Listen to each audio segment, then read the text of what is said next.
Shalom, shalom, holy friends, those of you in the Zoom, those of you in the live stream, those of you on the recording side.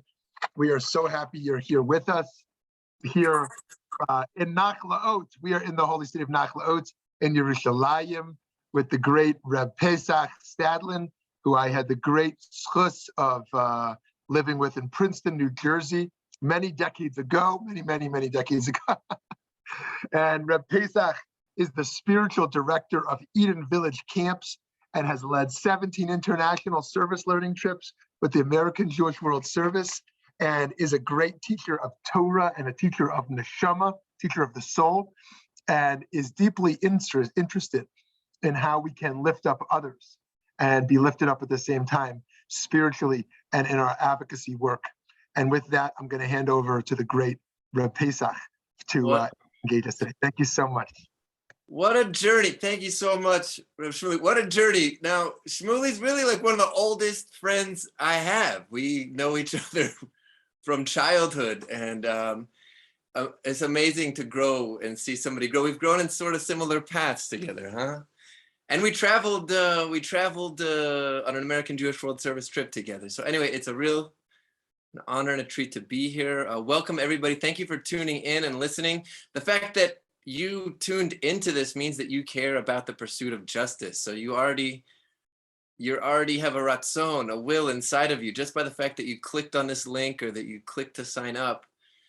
And I have a feeling that's, I don't know exactly how God works or anything like that, even though I'm technically a rabbi, but I imagine the creator of the universe likes to know that at least we're trying down here. You know, we're trying, we're pursuing, we're teardofing how to be decent.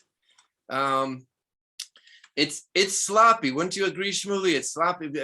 Justice and how to be righteous and how to be just, how to help a sick person or a sick world. It's not always so clear to us.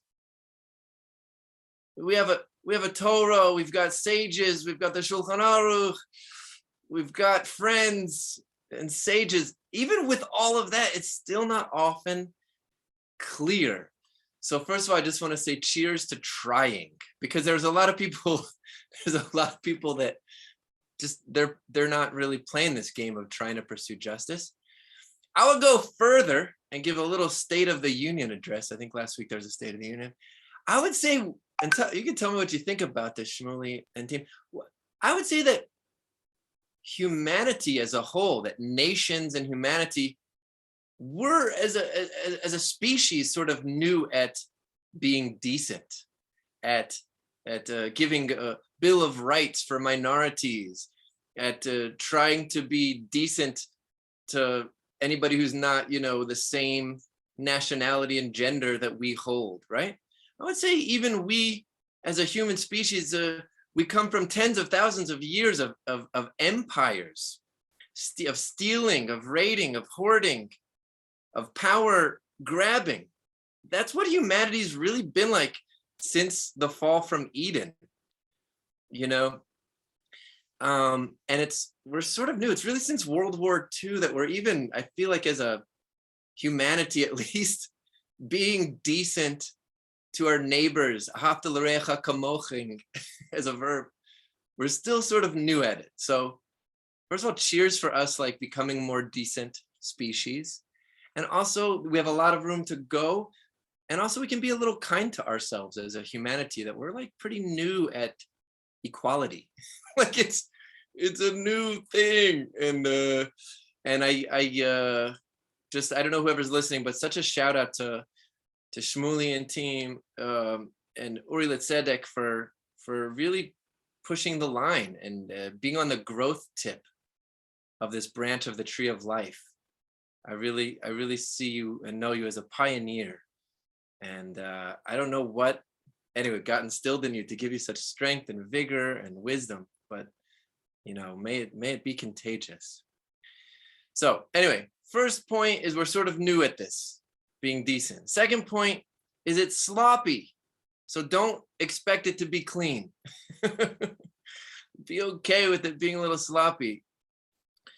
I was asked to share about Jewish practices.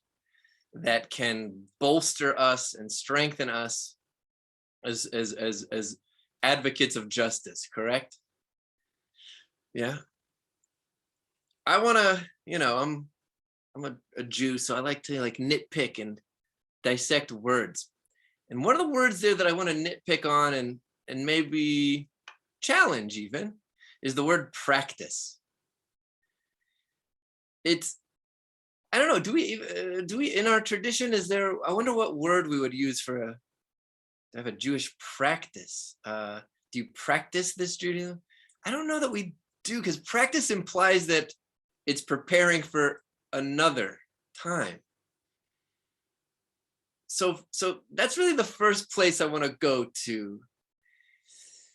There are practices, sometimes if you're working out your muscle, or you're learning how to read the Aleph Bet, that could be a practice for your bar bat mitzvah or something like this. But one of the main points that I think that Yahadut, that Judaism, that our ancestral wisdom tradition affords us and gives us, is the opportunity over and over and over again to get real. To show up in our moments with awareness, with consciousness, and an open heart. And to me, that's part of the missing medicine, because it's so easy to walk through this life and ignore other people's stories, the needs of humanity. It's easy in today's world to be distracted. I feel like what our tradition, what Judaism really brings to the world and certainly to us, are all these moments to stop and tune into the great what's going on. Some people think of meditation or attunement as more of an Eastern, like an Indian people. Jews go to India because often they're not given the language or the opportunity to get real in their own tradition. And I want to say to whoever's listening, whoever's here, Steve G, and I Love Torah, and one of the great gifts that our tradition has given us is the ability to get real. And once we get real and strengthen that muscle, we start noticing more. Our tradition was really founded on Moses noticing. It says it clearly in the Torah that what did Moses do? One of the most amazing parts is that he noticed this bush. He noticed. And to me, one of the big differences between a justice advocate, a justice warrior, and somebody who's just sort of ignoring the great needs of their neighbors is that they're just not noticing. They're not noticing, right? So in our tradition, I mean, you can think for yourself. I'll ask it as a question. Where are the places where we get to stop and tune in? Well, all over the place. 3 times a day, we're told to stop our walking and to stand in the Amida, right? Every 7 days, we have a stoppage of action for a whole day to stop a day of presencing, right? Every time we say a blessing, every time before we're going to eat a bite of bread, a cracker, anything, a bowl of rice, we stop and tune in to the truth of this situation. I mean, that's what we're supposed to do. And I guess I want to bring it back to the practice. Is I feel like we, as a nation of Israel, we need to put more emphasis on getting beyond the remembrance, doing Judaism as a remembrance, a zecher l'tziat Yisrael, zecher, and make our rituals real moments of presence and clarity, and through that, I believe a justice, a clearer version of justice, a less sloppy, and a greater noticing will occur. That's my thought. Any thoughts so far from the crew here? Any sounds you want to make? Any rebuttals or agreements? You're welcome. The floor is open. Anybody have a thought or? Yeah. Okay. Somebody said, Eddie Chavez said, I love that. Okay, good. So getting real. I guess I will share a little. It's not a practice. It's a practice of getting real that I find very meaningful in my life. It's a practice that I do during the candle lighting on Friday nights and whenever we do candle lighting. So a lot of people sort of do Jewish ritual, they do it and they get it over with. Light, over, what's next? You know? But one of the practices that I've learned that I love is sitting at the candles wordlessly, to be present with the candles in a wordless way. So I want to, for people who are looking for skills to try out to make their Jewish practice more woke, more alive. Here's one of them. When you're at your candles, this Shabbat, it's coming up, Shabbat Zachor, the Shabbat of Remembrance. I invite you to make your candles lit in a beautiful place that's safe, that's not going to catch on fire. Maybe put some nice, beautiful objects that are meaningful to you near the flames, and sit and try to just only notice what's in front of you. To only notice what's in front of you, the candles. And anytime words pop into your mind, let them dissolve. Okay, so that's one way to be hyper present with the great what's going on. I'm going to share in a little bit, I'm going to share another sort of awareness practice that's dear to me. I'll share that in a little bit. Okay, so that's your Shabbos candle lighting homework, is to turn off the noise in your mind so that you can be a more aware, noticing human being. So where is justice going to come from? Okay, I hear your voices, I hear your thoughts. They're going to come from our hands. Yes, they're going to come from you and me. Yes, but where is, so often, if you look at history, people march on the streets for justice. They topple the evil, autocratic dictator. They seize control of power, and then they end up sort of just recycling a different flavor of injustice, right? Eddie, how many times has that happened in the course of history? That people revolted for the sake of justice, in the name of justice. And they topple the tyrant, they topple the king, they get in charge, they get tempted. They didn't have their shita, they didn't have their ideas refined enough yet. It's so cool. One of the coolest parts of being a Jew or being engaged in the Jewish wisdom tradition is we have a multi-thousand-year-old debate that's recorded, a refining process on how to be decent in this world. That is a rare treasure, right? Wouldn't you agree? Just to have a written, refining process of how to be a decent person, the quest of how to be decent. And so first of all, if you're also looking for other practices or modalities for sharpening yourself, strengthening yourself, study the Talmud, find a teacher, find Shmuli, and study the Talmud, study the great conversation of how to walk in the world. The word for Jewish law in our ancient wisdom tradition is halacha. It's walking. It's a walking meditation. It's a walking practice. Yes. So find the sources of the great questions, of the great conversation of how to walk in the world. That is our Talmud. So where is justice going to come from, and how are we going to be more sharp, more clean, more helpful? How are we going to be better at bringing justice into the world? There is an idea that justice can flow from clarity and from truth. Capital T, truth. Okay? Which often gets overlooked. It often gets overlooked. The capital T, truth, often gets overlooked. We need more words, okay? Because there's lowercase truth and uppercase. Eddie, you've got your lowercase truth for a million different things, right? For what you like to eat, for how you're experiencing this class right now, right? Where you like to go in your free time, what makes you happy, what makes you sad. Everyone's got their own personal private truth. Yeah. And I believe, and some would say, that there are absolute truths in this world. Things actually do happen or don't happen. Yeah. And in the last few years, and I don't want to get into politics, maybe we'll talk a little bit about what's going on in Ukraine, but we're not going to get really into politics. But one thing that I would say that became abundantly clear that both sides, that all sides would agree upon, if you look back at the political world in the last 2, 3, 4 years, one thing that all sides would agree upon is that people are dupable. Isn't that cute that we could all agree upon that? The left thinks the right thinks the left is being deceived. So certainly one thing we can all agree upon is somebody's being deceived. Somebody's got the wool over their eyes about a lot of really important things, right?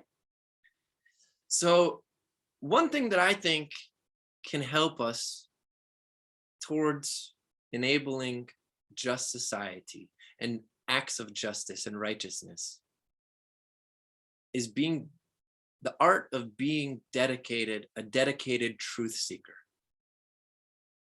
Can you listening right now, can you raise your hand? And I mean, is that what you're after? Like, yeah, if that's really, because a lot of times that's not what we're after. A lot of times politically on topics that get politicized, we're after feeling right and feeling like we're part of a team that knows what's going on, right? Or just that we know what's going on.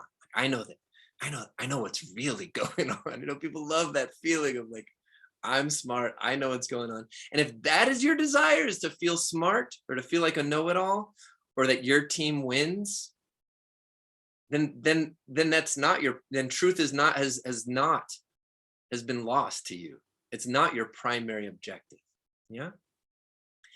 And I believe there are objective truths in the world. To get into I hope it's all right, a little bit of what's happening in Ukraine. Just before I came on here, I was listening to a recording of a son in Ukraine who called his father in Russia. And a week had gone by. The boy had been living in a bomb shelter. And the father called and said, in just sort of an innocent way, called his son, "How's it going? I heard there's a peacekeeping mission in the Ukraine happening." And the son said, "Father, my city has been leveled, like World War II. So my city has been leveled." And the father said, "No, I heard on the news that it's just a peacekeeping operation, and they're just going in and they're feeding people in the Ukraine. They've gone there to feed people," is what the father told the son. The son said, "No, father, I am here. I am your son. Like, I've been shot at. My building has been destroyed. Like, I've seen death." And you know what? The father did not believe the son.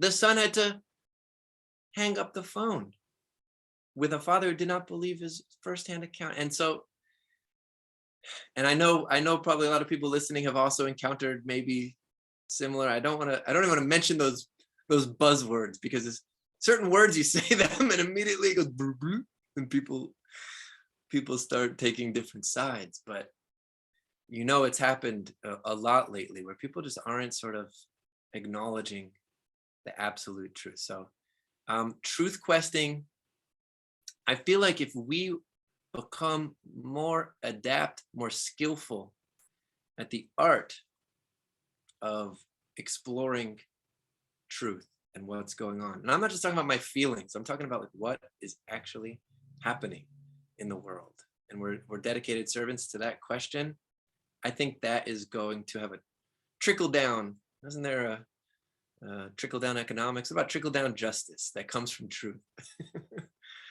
So that's I'm pointing out some of the sort of the shortcomings that I see of why we don't live in a more just society. At the same time, I'm celebrating the great strides that we have taken. I mean, if you were to describe the state of justice, Shmuley, and I hope this doesn't discourage anybody from the work that we're doing, but if you were to describe the state of, women's rights and minority rights in America today, and people of different sexual orientations, we're not done with this stuff. But if you were to describe it to somebody 60 years ago, which in historical context is nothing, we are maybe beyond what they were capable of dreaming of. And I do think it's important to celebrate successes, at the same time to not become complacent and be like, okay, we're done, because we're not. But celebrating, where is our revolution coming from, right? Is it all just because of the bad? Are we just against? Are we mitnagdim? Are we always against? Right? Are we always against? there's another funny thought that I have too, is like in Star Wars, like there's the Empire and the Rebels, right? Right? If you've seen Star Wars, there's the Empire and the Rebels. Who's really the rebels? Shmuley, are we the rebels? I mean, sort of. I don't think so. I think the forces of darkness and the forces of oppression, the forces of power hoarding, although they've been in the throne of power for thousands, tens of thousands of years, they don't represent the empire of the masses, of the peaceful, loving majority, right? And in that way, because they're so few and they're rebelling against common decency, I sometimes like to sit back in my chair and say, you know what? Maybe we're the empire. We've been on the run. We've been on the run for a while. And of course, the empire, not the imperialism, not empire the way that it's been meant, but yeah. So another question that arises, I hope this is all right. I'm sort of throwing out. This is, Rabbi Abraham Joshua Heschel talks about, are we paro or are we the slaves? Like, and I wonder, like, I love the binary. Are we the empire? Are we paro? But I wonder if there's a third space. Yeah. You're right.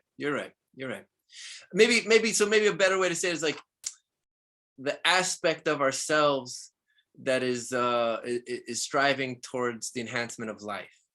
That is foundational to it's a foundational human quality. And our desire to hoard power and to take power and to oppress others is like, maybe it's part of the human condition, but it's like a shortcoming, because we are blessed to live on a planet that is so abundant. We're blessed to live at a time right now that is so abundantly wise or smart, rather, maybe not wise, smart. One of my 9-year-old campers at Eden Village Camp, where I helped to run, she wrote a letter to the president. We commonly call the president during bunk rotations and stuff like that. I wrote a letter to the president and said, hydrofracking, where you blast strange chemicals into the depths of the earth and you create subterranean earthquakes that fart out gas that we can then collect and use. Like, that is really smart. It's not wise, though. It's not a wise way to get your needs met. A 9-year-old kid wrote this to the president and the mayor. So the difference between smarts and wise are important to distinguish upon. Okay, so that is all to say. We're doing a good job, and we've got a lot more to do. Another point that I want to point out in being a justice, shalom, a justice seeker, is there's another dichotomy. We just spoke about the dichotomy of being, our Yetzer HaTov, our desire for good, and our desire for hoarding and stealing and pillaging, which you're right, Shmuley, we do have. It's in us. There's another dichotomy that I want to tune us into, is the dichotomy of being sensitive and hypersensitive versus being numb. So in our quest for awareness, one thing you want to ask yourself and become aware is, where are you? How do you show up when you hear about the mess of the world? Because if you're an extremist in either direction, you're going to be less effective at bringing change into the world, right?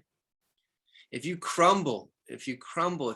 hypersensitive, which I know many people are so sensitive, and you crumble every time, you're not going to be able to do the work, and you might actually turn into a numbist. So anybody listening now spend just a micro moment and notice, where are you? How do you show up when you hear about the drech, the mess, the problems? Are you a crumbler? Or are you numb? You know, the Lubavitcher Rebbe says, a Jew is not supposed to be an extremist. Extremism, it makes a mess. He says, if you're going to be an extremist, the only type of extremism that's okay is to be extremely kind.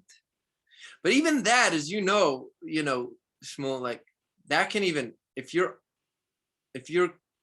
kind to the extent where you don't have a bed to sleep in, where you don't have a roof over your head, you don't have a coat to keep yourself warm because you're giving it out to everybody, then you have to keep yourself situated as well, right? So even kindness can be overdone to the point of creating a problem.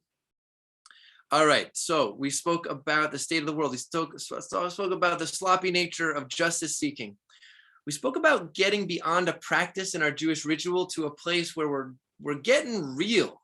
At our Passover Seder, we are experiencing liberation. Yeah, this Purim that we experience, really experiencing, admitting that we don't know, that we don't know everything. That humility that comes with not knowing, that we experience that we sort of laugh at what's hidden in the world. Like, get real with all of that. Now, Purim is around the corner, thank God. It's such a Purim world we're living in.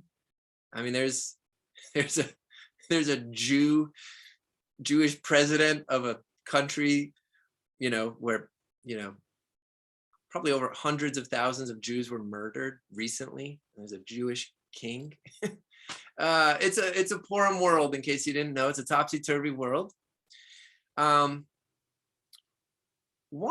point that I like to look at with the Purim story is the Amalekites and what they stood for. The Amalekites are a nation and an energy that are described as being antithetical to who we are as a nation. The Amalekites are described as being antithetical. Now, I've said this before in another lesson, but we can learn something by who we're not. It's not the most beautiful way to learn who you are, is by who you're not, but we can learn something.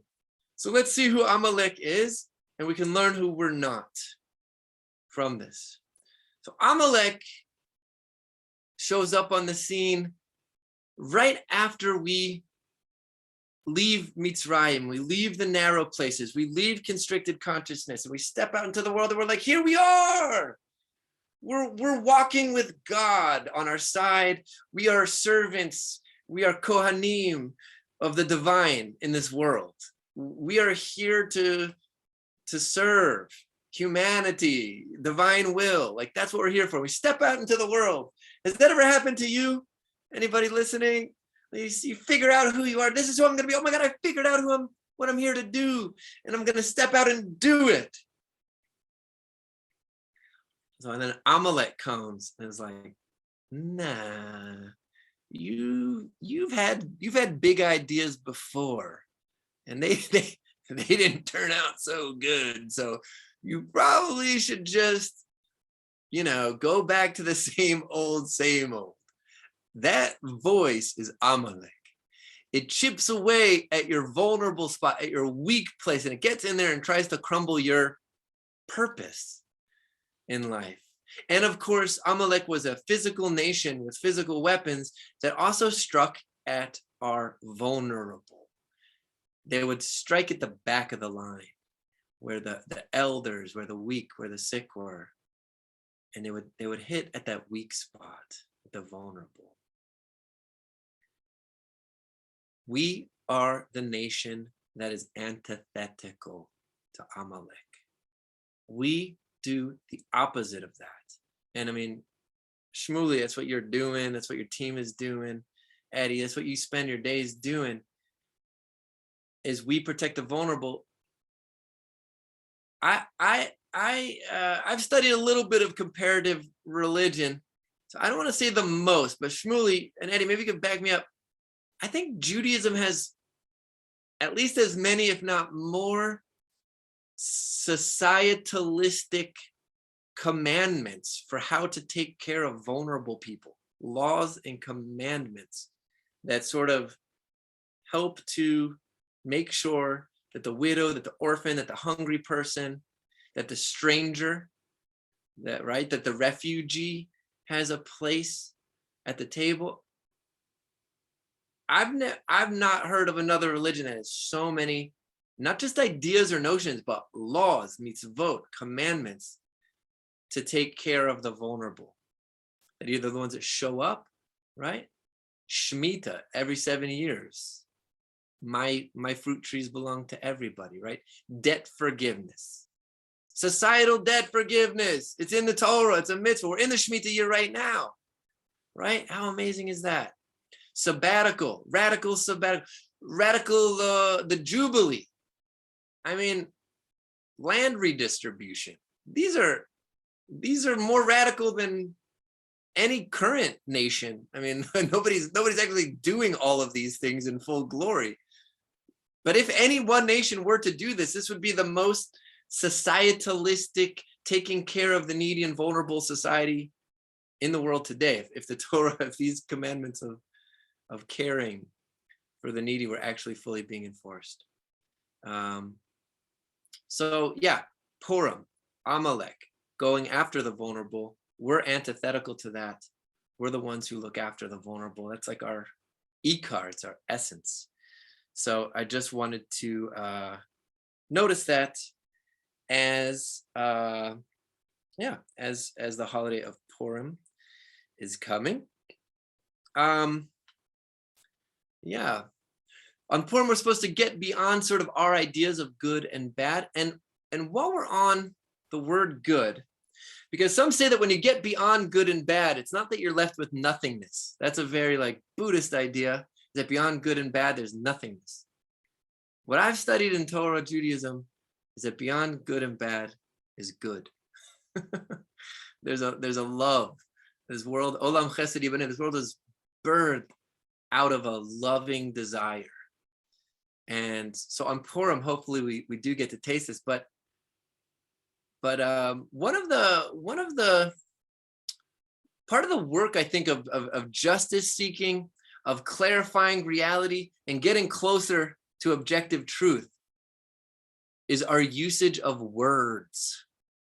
So I want to give a shout out to anybody listening to celebrate words, even English words, and certainly Hebrew words. The more words that we know and the more properly we can use words, our thoughts become richer. Our thoughts, we can grok, we can comprehend more. We can see more, we can think through more with more words, right? And then the clearer we can think, right? On a good day, our actions come from our beliefs that come from our thoughts, right? On a good day, our actions are being led by our best thoughts and our beliefs. So words are super important. So one word that gets thrown around a lot, and it's a great word, is the word good. You know, we try to sor mira v'aseh tov, go away from Rasha. Rasha. No, sorry. Try not to get political. Well, sor mira v'aseh tov, and do good. And like I started off by saying, it's very hard sometimes to know what is good, how to help a neighbor. I think the world right now is like trying to figure out, how do we help these guys, right? Like, how do we help? So one little flip that I like to do on the word good, which has been helpful or good for me, and maybe it'll be good and helpful for you, is to replace the word good with life enhancing. Because if you say that something is good and you just leave the sentence at that, oh, it's good, he's good, this is good for you. Good for what? Is it good for my bank account? Is it good for my health? Is it good for my prestige? Is it good for my honor? Is it good for my life? Is it good for other people's lives? It's an incomplete, just saying something's good. It's so sloppy, right?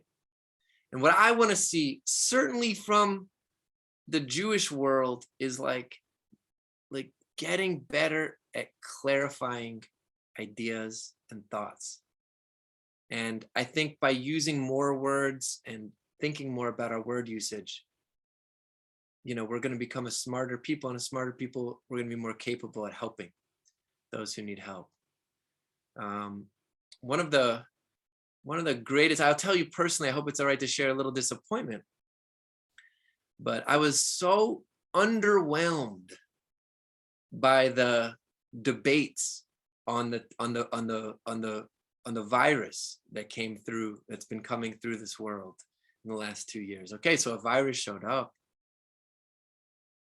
There are some observable truths and facts around it, and I saw so many debates, and I took part in some of them myself on the topic, and they were often just so poorly played out. And as a Jew who studies the Talmud and the Gemara, a book of debates, of differing opinions, where when somebody's opinion is proven wrong, it gets knocked out, and then you go further and you get closer to good, to the enhancement of life, to emet, to truth. Right, Shmuley? Isn't that where we come from? Isn't that where modern Judaism? We have Torah, and then the Talmud Gemara was this great conversation, but a debate, a refining process. Are you often, do you get underwhelmed at the state of when you try to talk through a topic with people and something as clear as day? You show someone a picture of a filled hospital ward, or you tell them, man, the hospital's overfilled, and they still won't believe it, or I don't know, I've just been underwhelmed. And as Jews, and especially as rabbis we study the Talmud, I've seen rabbis who also aren't skilled at it. It's embarrassing. I feel like we're the people of the book of debating for the sake of truth. And yet in the last few years, when it was a time where there was so much debate on the elections, on this, on that, I was underwhelmed. And I say that not just to be harsh on me, but this is somewhere where we can certainly grow. And we as a nation of Israel, we've got a lot of tools. We've got debating modalities, and we've got great examples of knocking out nonsense, or knocking out not just nonsense, but things that are just wrong, that are off. People cling, man, they cling like their life depends on this notion that I once clung to.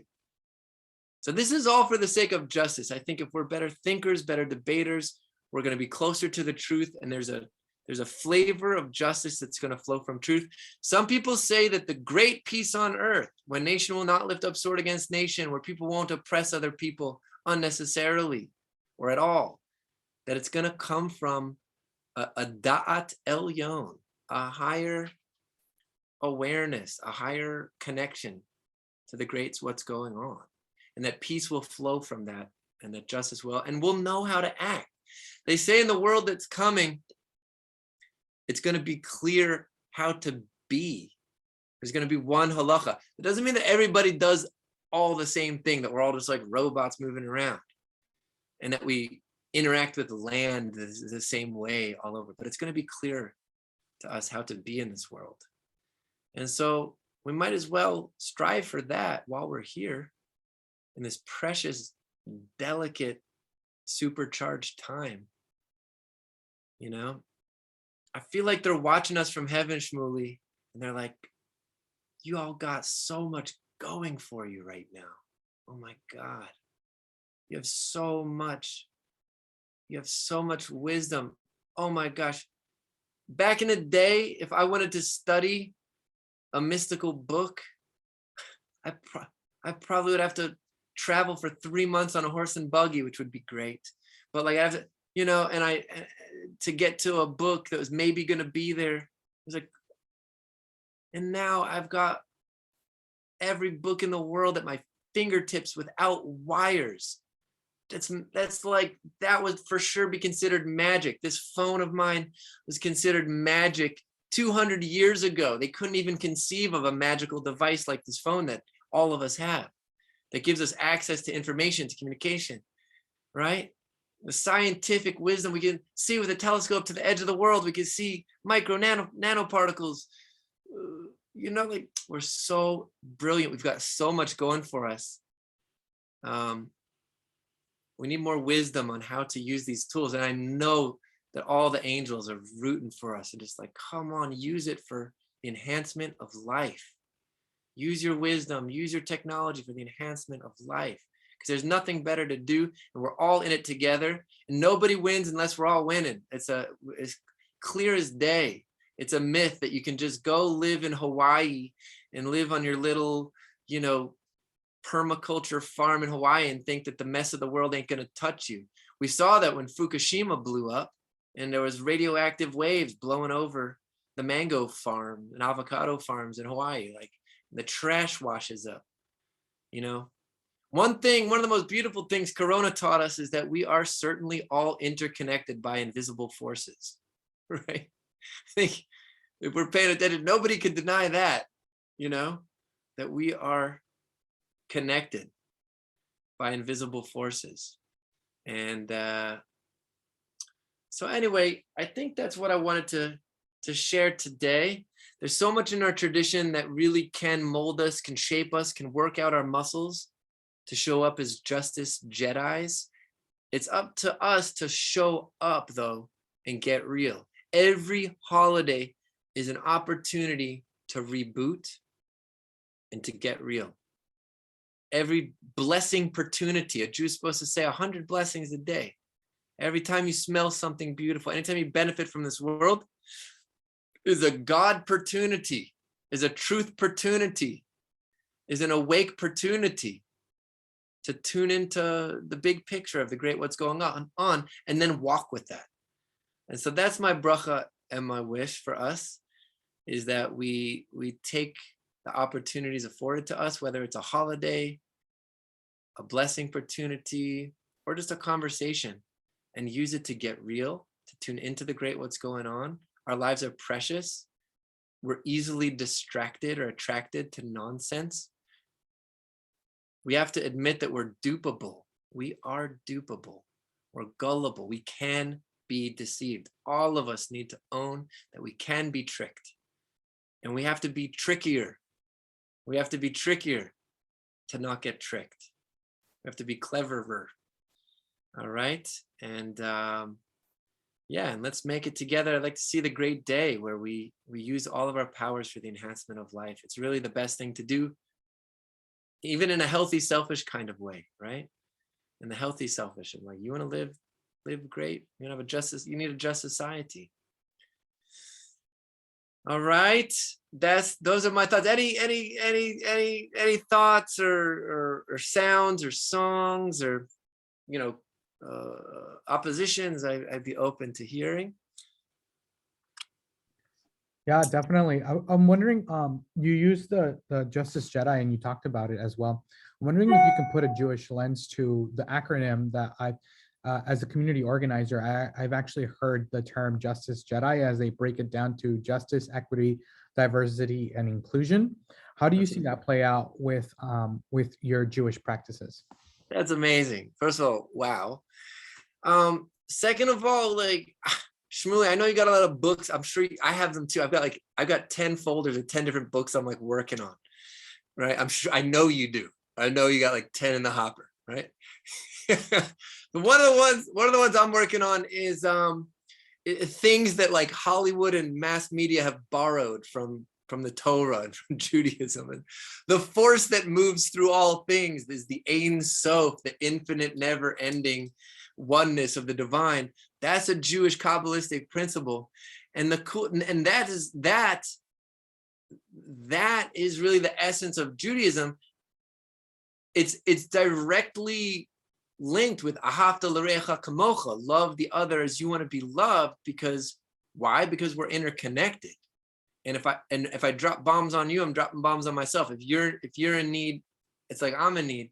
So this idea that the Jedi, first of all, knows how to tune in, knows how to quiet the mind and tune into the great what's going on, how to focus and be real. And they're tuned into the interconnected oneness, the force that moves there. There's a great force that moves through everything, yeah? And one of the adages one of the Justice Jedi ways that I like to sort of retranslate Ahavta l'recha kamocha is, if I were that vulnerable person, how would I wish someone else would show up for me? I think that's a great justice lens to look at Ahavta l'recha kamocha. Love the others. Love them. Also, like, if I was vulnerable, how would I wish my neighbors? Would they knock on my door? Would they leave a food basket quietly at my door? Would they call me every day? Would they announce it publicly that I had a problem? Or would they ask me first if I should? Like, so yeah. And the Jedi is supposed to walk with the Force. It's like a lifestyle thing. And so, all this stuff that we learn as Jews, the great teachings, don't let it just live in a book. Like, walk with it, walk down the market with it, look at every opportunity as a Jedi opportunity, as a truth opportunity. The great capital T truth is around us at all times. It's in every moment that we're in. It sometimes lives as thoughts. We can sometimes think about the great truth. Sometimes on a good day, we can speak about the great truth. But also there's a way of just blending into it and tuning into it. And so these are some of the Justice Jedi modalities that I like to look at. But I really liked your definition as well.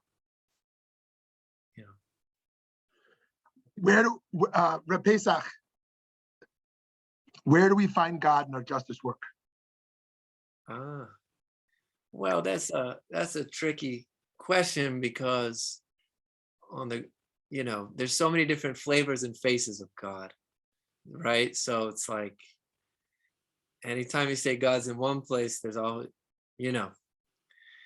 so God, the big answer is God's in all of it. God's in all of it. God's in. I mean, hey, listen to this. And I hope I'm not like crossing the line politically or something, but like, look at how Vladimir Putin has united the world. Not the whole world, but like, look how together. I've never seen the world so like together on something, creating unity. So that's not the way we want to make unity, but you can even find an aspect of togetherness or a positive mita, or maybe even a divine mita in somebody who's tyrannizing their neighbor, right? I mean, you have to have really subtle eyes, and and that it leads. I hope I'm not skipping your question, but it leads to another really important point. Is like, and I mentioned this before, like, how much are we against? Are we doing this to be against something, or how much are we moving towards something? I think it makes a really big difference. If you take a picture of somebody, it looks the same. You're doing something, you're moving, but are you running away from, or are you moving towards? Of course, to some degree, both, but I think the world needs more energy on what we're moving towards. That is to say, there's divinity, there's holiness, there's godliness in what we're achieving and in what we're fixing in front of us. And there's even broken, shattered sparks of the divine in the mess of the world. Yeah, so there's different flavors. Of course, our work is to be like little Baal Shem Tovs. I mean, the Baal Shem Tov, Eddie, is like, he's sort of like, he's our Luke Skywalker, Han Solo, Princess Leia all in one, and they say what he would do is called Yehudim, is unifications, which we could spend the rest of our lives studying, but like, yeah, making connections, connecting things that enhance life. And you do this, Eddie, as an organizer. But, oh, you need to talk to this person. You've got this and they need that. Yehudim, connections. Yehudim also are like mystical. There's a mystical aspect to that too. We can do Yehudim in just how we look at each other, right? So, Shmuel, was that all right? I hope that's. God is such a oh my God kind of question. I love it. Yep, I love it. Oh my God topic. Okay. If anyone else has a question, Steve, if you want to jump in, or anyone else wants to jump in before we wrap up here. Good to see you, Steve. Justice, tzedek, tzedek, tirdof, rodef shalom. It's interesting that we're told to pursue justice. It is important to pursue. It sort of gives us leeway to be sloppy. In some aspects of life, you're not told to pursue things. You're told to do it. But we also are told, it's interesting, the Noahites, the people who want to adhere to Jewish law who aren't, necessarily Jewish, they're given 7 commandments, the Noahide laws. 6 of them are negative. Don't do this, don't do that, don't. There's only one that's in the positive, which is to make courts of justice. Because if you don't have justice, you might say, why don't they say make hospitals, make schools, make this, make that? If you don't have a just society, everything else is going to be messed up. Everything else is going to be messed up. You don't have a decent sense of justice. And yeah, it's a work in progress, and nobody's done it perfect. There's no society that's ever done a perfect justice system. But the Noahide laws, it's the only positive one because it's so important, and it touches all forms of goodness. Justice touches all forms of goodness in our lives. Let's not take it for granted ever, the aspects of justice that we do have in our society. They're super celebratable. There's a lot to celebrate. Amazing, amazing. Friends, we're going to pause here. Hopefully the first of many times learning with Rabbi Pesach together. Love these reflections and the depth of insights around tools and Torah and how we can deepen this commitment in our lives and sustain it. And we can't wait to see those 10 books come out. We need those 10 books. We need them. So please make it happen. Have a great day. Purim Sameach. Marbim B'Simcha. Have a great day. Thank you so much.